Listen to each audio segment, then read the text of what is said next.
Thanks for joining us tonight. I'm Phil Aldridge. Jack has the night off. Childcare providers across the country may be closing their doors very soon if they can't find an alternate source of funding after the American Rescue Plan Act of 2021 expired last month. Cody Dennis spoke with a teacher at an area daycare to find out how a lack of funding will affect business. The American Rescue Plan Act of 2021, or ARPA for short, is a pandemic-era policy providing childcare providers with a tax credit to support the influx of people in need of childcare. With that program expiring last month, places like Little Owls Daycare can't afford to hire more teachers and have had to turn parents away.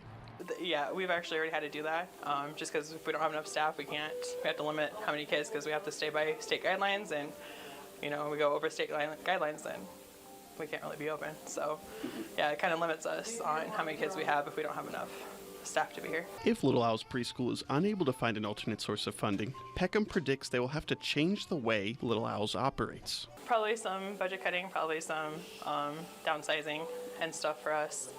It definitely would help us keep things going to where we're able to have the staff and keep our kids and come to our jobs and stuff like that. I think if without the funding, we probably would end up downsizing.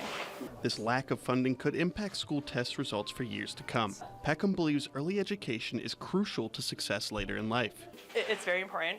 So these early ages is when their brains soak up the most. That's when they're learning the most. That's when they're little sponges. So at this point, they're learning how to socialize, they're learning their motion skills, they're learning their cognitive skills. All that stuff at this age is really important. In the case of Little Owls Preschool, Peckham believes they won't have to close their doors entirely and is hopeful they'll be able to secure funding elsewhere.